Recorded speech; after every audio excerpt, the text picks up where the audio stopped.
நாடு முழுவதும் IPL match பரபரப்பா நடந்துகிட்டு இருக்கு. நாடு முழுவதும் என்ன நடக்குன்னு பாக்குறதுக்கு முன்னாடி தமிழ்நாட்டோட நிலவரத்தை பார்த்துடலாம். உங்க எல்லாத்துக்கும் தெரியும், இந்த மேட்ச் நார்மல் ஐபிஎல் மேட்ச் மாதிரி கிடையாது. பல அணிகள் ஒரே கிரவுண்ட்ல விளையாடுறாங்க. எந்த அணி அதிகமா ஸ்கோர் பண்றாங்களோ அவங்க தான் வின்னர். இரண்டு பிரதான அணிகள் பிளவுபடாம இருந்துச்சுன்னா ஆட்டத்தோட போக்கே வேற மாதிரி இருக்குன்னு நிபுணர்கள் சொல்றாங்க.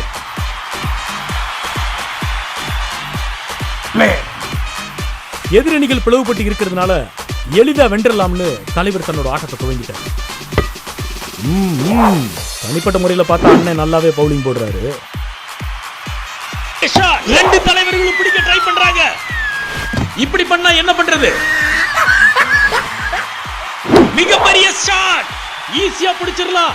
ரெண்டு பெரிய தலைவர்களும் முயற்சி செஞ்சுக்கிட்டு இருக்காங்க. எவரிபடி, இது ஒரு முக்கியமான கட்டம். எட்டி பிடிக்க முயற்சி செய்றாரு. ஆஹா, இது என்ன புது விளையாட்டு? இப்படி பண்ணா எப்படி ஜெயிக்கிறது?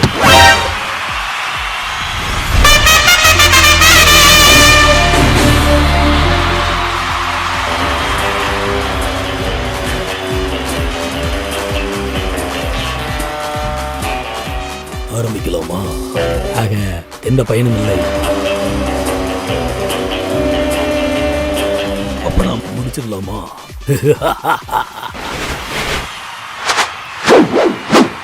அண்ணே தன்னோட ஸ்ட்ராட்டஜியை மாத்துவார்னு நினைக்கிறேன். அடுத்த வீடியோவில் வர இருப்பது